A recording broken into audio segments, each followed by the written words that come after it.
Vous voulez savoir 10 choses sur le loup? Eh ben, restez avec moi. Nous allons voir tout ça ensemble et vous saurez de nouvelles choses sur le loup. Nous y allons. Cette intro était beaucoup trop rapide. Oh, que j'aime cette vidéo. Générique! Cui cui!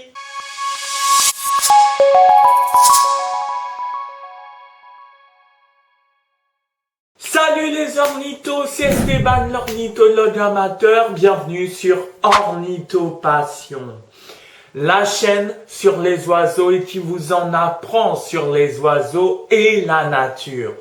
Bonne vidéo à vous. Première chose à savoir sur le loup. Le loup marque son territoire en déposant des excréments ou son urine contre un tronc d'arbre, une souche ou d'autres choses. Cela permet de dire aux autres loups que le territoire est déjà pris. Deuxième chose à savoir, les loups se régulent dans la nature eux-mêmes. Il arrive qu'ils quittent la meute tout seuls pour aller autre part. Donc si on réfléchit bien, s'il se régule lui-même, pas besoin de le mettre comme une espèce invasive ou sur la fiche des ésodes.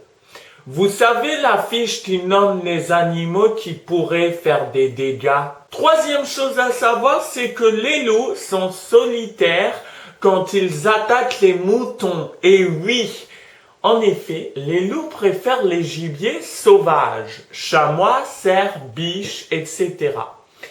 Il arrive qu'ils attaquent les troupeaux de moutons, mais dans ce cas, c'est des loups solitaires. Donc, si jamais il y a des bergers qui passent par là, il faut savoir, au lieu de vouloir les éliminer par des chasseurs par exemple, des associations peuvent vous aider comme l'association Ferus avec son projet Pastoral. Quatrième chose à savoir, c'est que les loups ont diverses espèces. Je m'explique. Les loups, il n'en existe 4 espèces ou sous-espèces, comme vous préférez. Il existe le loup gris, le loup arctique, le loup rouge et le loup de l'Ouest. Chaque espèce présente des adaptations spécifiques pour son habitat. Cinquième chose, les hurlements.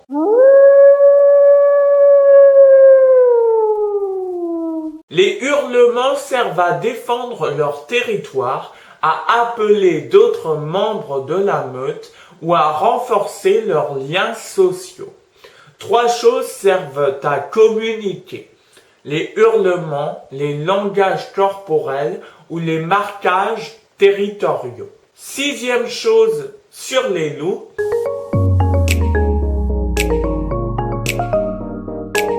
Les loups ont diverses tactiques de chasse. Les loups sont des chasseurs d'endurance. Ils peuvent suivre leur proie sur des longues distances jusqu'à épuisement de la proie.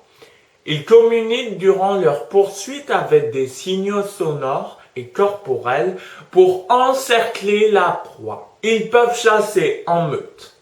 Faire une chasse d'endurance, c'est-à-dire poursuivre la proie jusqu'à une fatigue, ou de chasse silencieuse, donc chasse dans le silence. Logique. Septième chose, les loups font recevoir des fausses idées. Ils n'attaquent pas l'homme, et ce n'est pas des tueurs d'hommes. Une attaque de loup est très rare. Nous sommes un prédateur, donc il a tendance à fuir s'il nous voit. Et vu que c'est un animal sauvage, il s'enfuit aussi. Mais les attaques de loup, c'est rare en France. C'est très très rare en France comme à l'étranger, là où il en a comme en Italie. Huitième chose, les loups sont un symbole. Ils représentent la force, la loyauté, la persévérance et la sagesse. Le loup est un symbole sage et puissant dans de nombreuses cultures. Le loup incarne la connexion entre l'homme et la nature. Mais sa réputation a été inversée dans le mal.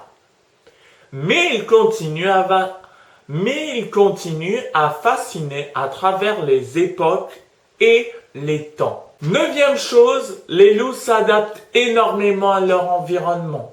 Les loups peuvent survivre dans des conditions extrêmes comme le froid, mais ils peuvent être trouvés dans une variété d'environnements différents. La dernière chose à savoir, c'est que les loups sont des descendants du chien domestique. Ils ont des ressemblances, mais aussi des différences en termes de comportement ou de physique.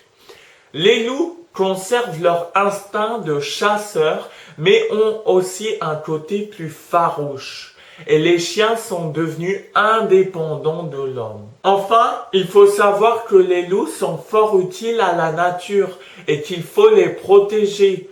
Plus on essaiera d'éradiquer le loup, plus il y aura d'attaques de troupeaux. Les loups, je vous rappelle, qui peuvent se réguler eux-mêmes. Et voilà pour cette vidéo. Si le site de l'association Ferus, si des bergers passent par là par hasard, si le site vous intéresse, je vous mets le lien dans la description. Si la vidéo vous a plu, n'hésitez pas à mettre un like, partagez-moi la vidéo. Et dites-moi dans les commentaires si vous avez été surpris par les choses dans la vidéo et si vous avez appris des choses. Et n'hésitez surtout pas à mettre votre avis sur la vidéo ou me donner des suggestions pour les prochaines vidéos sur des vidéos que vous voulez voir. C'était Ornithopassion et les oiseaux. On se retrouve très vite. Je vous souhaite de bonnes observations et adios!